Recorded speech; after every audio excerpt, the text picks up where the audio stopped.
Years ago, many years ago, in fact, 1972, I was sitting at my desk at about 4:30 in the morning at the headquarters of the Commander-in-Chief of the United States Pacific Fleet, arranging the information that had come in over the last 24 hours into a logical order so that we could prepare a briefing for the Admiral and his staff, which would take place later that morning. Among the papers I found on my desk was a document entitled Operation Majority, and it was not the entire paperwork involving this operation, but was merely a synopsis of the operation and projects contained under it. One of these projects was called Project Red Light. The purpose, according to this document, was to back-engineer captured extraterrestrial technology for adaptation into the United States space program. Now, I have since come to believe that the extraterrestrial portion of all of this is nonsense, but that the technology is real. I believe that many of us were shown these documents over the years so that later we would talk about it. I mean, how can you keep the existence of extraterrestrials, if they were real, a secret? And how could anyone keep quiet knowing that they had seen documentation, official government documents labeled top secret, that expressed that these extraterrestrials were real and had visited this earth? I wanted to know just how true all of this was, and I began a program of research to find out if extraterrestrials were real. The first thing I did was collect every bit of documentation that I could find, both from the Freedom of Information Act, from the research of others, from books that had been printed on the subject of UFOs, and of course through my network of friends in the intelligence community. What I discovered was amazing. What I discovered, ladies and gentlemen, is that there has been a plan in existence since about 1917, and probably before that, to create an artificial extraterrestrial threat to this earth in order to create a one-world totalitarian socialist government. One of the first documents that I found in my search was this one, the Imperial Japanese Mission 1917, a record of the reception throughout the United States of the special mission headed by Viscount Ishii. And when the Imperial Japanese Mission was in New York City, they had a dinner, and some pretty famous people spoke at this dinner. One of them was John Dewey. John Dewey is the father of our failing, disastrous public education system. Here's what he said. Listen very carefully. John Dewey, professor of philosophy in Columbia University, who was the next speaker, was listened to with great intentness. He said, quote, "Someone remarked that the best way to unite all the nations on this globe would be an attack from some other planet. In the face of such an alien enemy, people would respond with a sense of their unity of interest and purpose." Unquote. Now, bear in mind, folks, that's 1917. One of the next documents that I found, and I found quite a few, but one that's pretty important, is called a Report from Iron Mountain, the probability and desirability of permanent peace. Now, I encourage you to find this book, wherever you can find it. I don't know where you can get it, but find it. Page 66. Credibility, in fact, lies at the heart of the problem of developing a political substitute for war. This is where the space race proposals, in many ways so well suited as economic substitutes for war, fall short. The most ambitious and unrealistic space project cannot of itself generate a believable external menace.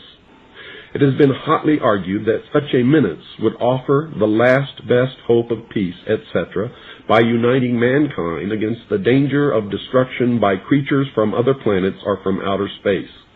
Experiments have been proposed to test the credibility of an out-of-our-world invasion threat. And it continues on another page. Nevertheless, an effective political substitute for war would require alternate enemies, some of which might seem equally far-fetched in the context of the current war system. It may be, for instance, that gross pollution of the environment can eventually replace the possibility of mass destruction by nuclear weapons as the principal substitute for war. Are you beginning to get the message, folks? Poisoning of the air and of the principal sources of food and water supply is already well advanced, and at first glance would seem promising in this respect. It constitutes a threat that can be dealt with only through social organization and political power. But from present indications, it will be a generation to a generation and a half before environmental pollution, however severe, will be sufficiently menacing on a global scale to offer a possible basis for a solution. However unlikely some of the possible alternate enemies we have mentioned may seem, we must emphasize that one must be found of credible quality and magnitude if a transition to peace is ever to come about without social disintegration. It is more probable, in our judgment, that such a threat will have to be invented rather than developed from unknown conditions. Ladies and gentlemen, they have created so many alternate enemies in order to bring about their one-world totalitarian socialist state that we don't know which enemy to believe is real or is false, or whether to just toss them all out on their ears. And I think that that is probably going to be the best solution. Disarmament is no accident. All of these bills in Congress to take away our weapons is no accident.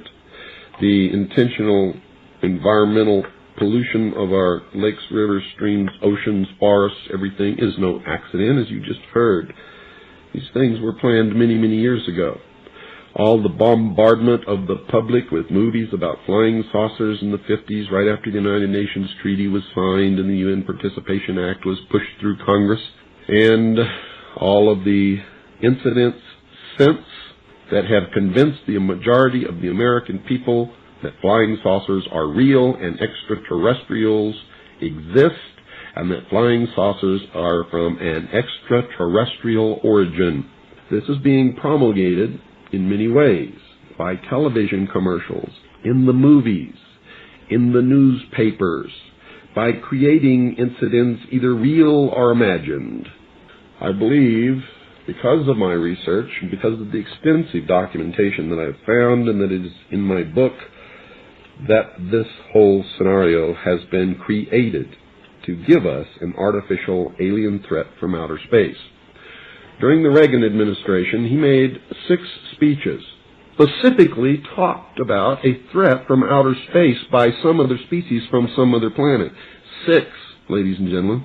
Why would the president repeat the same thing 6 times, tagged on to the ends of speeches by him? The speechwriters did not put that in the speech. Ronald Reagan added it himself. Perhaps we need some outside universal threat. I occasionally think how quickly our differences worldwide would vanish if we were facing an alien threat from outside this world. This was a powerful suggestion to implant into the minds of the people of the world that there really is a threat from some other species, from some other planet to this earth. Now, you people out there have been ignoring the UFO phenomenon for too long. It has all the earmarks of the most successful, most sophisticated mind control operation in the history of the world, and you are ignoring it. What better way to implement a plan to bring about a one-world government than to create the possibility in the minds of the people of the world that we are being threatened from some other species, from some other planet, and do it in a way that if anybody questions it or challenged it or wants to talk about it publicly, that they are ridiculed.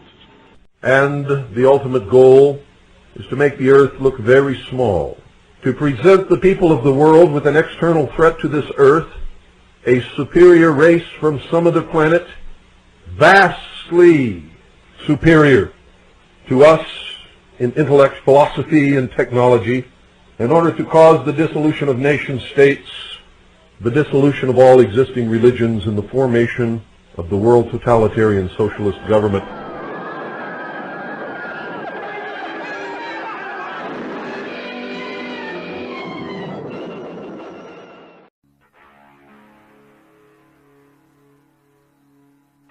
What do you think about aliens? I don't think there are any.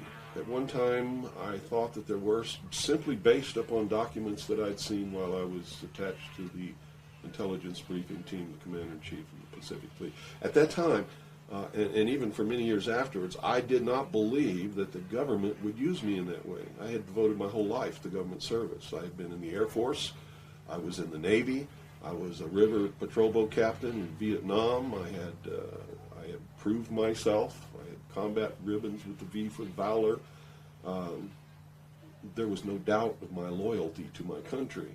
And maybe that's why it was so easy to use me, because I wouldn't doubt that what I saw was real. But over the years, I've done a lot of research. And what I've discovered is there's no proof existing anywhere that extraterrestrials are real, or that have ever visited this planet, or that they exist anywhere in the universe. There is not one shred of evidence anywhere. There is lots of evidence, tons of it in fact, that there are a group of people collectively known as the Illuminati who want us to believe in some extraterrestrial threat from space so that they can cause a world government, bringing together of all the people to resist that external threat. The first time that I saw any reference to that, I was reading some papers from the Carnegie Endowment Fund, and there was a record of a speech. It was a dinner for Viscount Ishii of the Japanese delegation, the Japanese imperial delegation, in 1917. And John Dewey was one of the speakers. And the first sentence out of his mouth, as I was reading this, I almost fell out of my chair, because this was in 1917, and he said the best way to cause all the people of the world to come together in one world government and end war forever would be if we were attacked by some other species from some other planet. And boy, that just clicked with me, and I knew that that this is just another scam. This is the age of deception. There's no doubt about it. And then 8 times during Reagan's administration, he inserted almost the exact same phrase into 8 of his speeches. And it's a scam. That's what I can tell you. What they call UFOs, these craft that fly around the sky, are real. But they're not piloted by some little green guy from some other planet.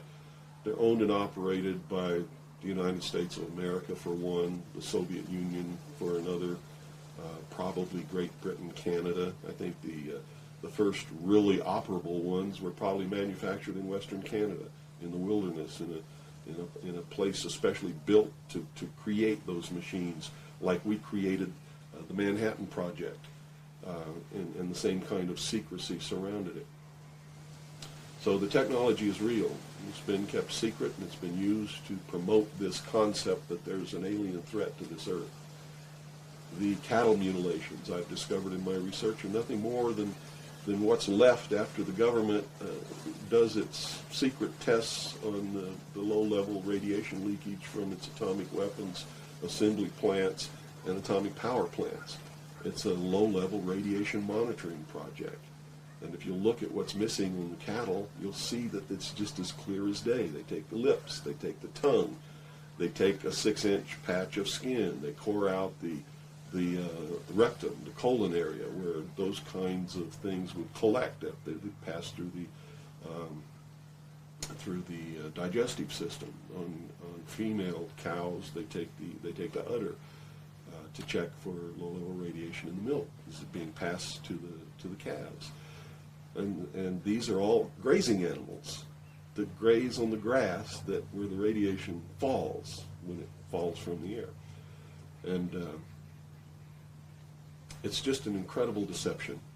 And I'm just amazed that people have fallen for it in the manner that they have in the absence of any proof whatsoever. I mean, they cite hearsay as proof. Well, what about all of the alien abductions? They're not abductions. They're the results of a tremendously successful and very sophisticated mind control operation, all of which has been in development. They started working on those kinds of things since before World War II. But they have perfected them. On my website, I have a patent of a machine that can read your brainwaves, can recombine them in a computer and send them back to you and make you think things happened that never happened. I mean, you can't get a patent for something like that unless it really works. You have to prove it to the patent office. It works. A patent was issued. And this is just one of the things that snuck by them that hasn't, because when people invent things like this, they're sucked up by the government immediately, and then they're put behind the veil of national security and classified, and then nobody knows about them. But every once in a while, something sneaks by them. And when you do these searches in the patent office and the trademark office and in the copyright office, you come up with some real gems once in a while, and that was one. Also, the congressional investigations into the intelligence community has revealed the existence of these programs. I mean, there's no secret about it. It's documented. Project Artichoke, Project MK Ultra, MK Naomi. I could go on and on and on all day long. And if you had the time in your movie, we could lay out all the documentation, which is official government documentation, and prove beyond any shadow of a doubt that it's true. But that's what it is. It's not extraterrestrials coming down. The human body cannot pass through walls or roofs or through windows that are closed. This is all the product of the imagination and people's willingness to believe something because they want it to be true. I don't know why they would want it to be true. You see, because if it were true, these are not friendly aliens. They're doing some terrible things to people. If I were to kidnap somebody, pass them up through the roof, and take them somewhere, and perform operations on them, and take samples of semen and ova from their reproductive organs, and plant thoughts in their mind, and all this kind of stuff, and then bring them back, guess where I'd be right now? In prison. It's kidnapping. It's criminal. It's a terrible thing. So there's a morbid sense about all this too, as if people want to be hurt for some reason. I don't understand that. But that certainly is something that somebody needs to look at. Why do people feel that this needs to be real? What in them says, I want to be abducted and abused and kidnapped and raped and all of this stuff against my will? Because they seem to take some kind of satisfaction that this is happening. And nobody's talking about the fact that this is a terrible thing to happen. If I were to do that to you, you wouldn't be too happy, would you? But somehow it's okay if an alien does it? I don't think so. It's all bullshit. It's a lie. And it's... So where do you feel the hope for America lies? Oh, this is William Cooper, a man who received mainstream attention in 1994 when Rush Limbaugh read an alleged White House memo on the air calling him the most dangerous radio host in America. Maybe that's because his conspiracy classic is the underground bestseller, or perhaps it's because of the increasing popularity of his shortwave radio broadcast, which is also available on the internet. Good evening. You're listening to the Hour of the Time. I'm still William Cooper. This was not an easy interview to net. He was the first person I asked, and after 8,000 miles and 6.5 weeks on the road, just about the last to agree. I guess he wanted to make sure I was serious. Nevertheless, I had to come alone, and I was required to follow clear rules of conduct. Well, at this point, I've done so much research on this. I have to tell you, there's only one way this is going. There's going to be a civil war in this country. And I hope the outcome of the war will be the reinstatement of constitutional Republican government. But whenever you have a war like that, you're going to have competing factions to be the winner. And whoever really has the power in the end is going to institute whatever kind of government they feel should be there. There are people in this country who believe that a religious theology or theocracy should prevail. Well, if that happened, we'd have burnings at the stake again, and inquisitions, and heretics, and all of these kinds of things. So that can't be allowed to happen. Can't be. Doesn't matter what my religion is. It can't be allowed to happen. There are people who want a socialist government, much like the one in Sweden. There are people who want to create in the United States what the Soviet Union had hoped to be. There are real Nazis, all of them socialists. Hitler was a socialist. So I see the future as being tremendously dangerous for all of us. Me and many others like me are going to perform a valiant attempt to reinstate, restore legitimate, lawful, constitutional Republican government. Whether or not we're going to be successful, I can't tell you. But I will tell you that once this war starts, it's going to be terrible, it's going to be bloody, and it'll last for 10 or 15 years. That's the nature of this kind of conflict. If you look around at all these mountains around here, there's enough guns, ammunition, supplies, clothing, and food buried in these mountains to support an army for 15 years. And I don't think the American people realize that they're on the brink of a civil war. You see, there are many of us who took an oath when we went in the armed forces, and we meant it. We volunteered. We weren't drafted. We care about this country. And the oath was to protect and defend the Constitution against all enemies, foreign and domestic. And we will fulfill that oath, even if it means we die in the process of doing it. It's that simple. So what do you see happening in the next 4 to 6 months in this Well, country? I don't have a crystal ball. All I know is that the year 2000 is crucial to the plans of those who want world government, because they whipped up sort of a millennium fever, and they coupled that with Y2K and a whole bunch of other things. Real religious people who think that this is the end of the world and Jesus is coming or somebody's coming imminently. And so there's this fever that's whipped up. I mean, everybody seems to be on the edge of some kind of hysteria. But it's all in their mind. If you look around, you see the world hasn't changed. It's not coming to an end. This hasn't been brought about by the hand of God. It's been brought about by the deceptions of man.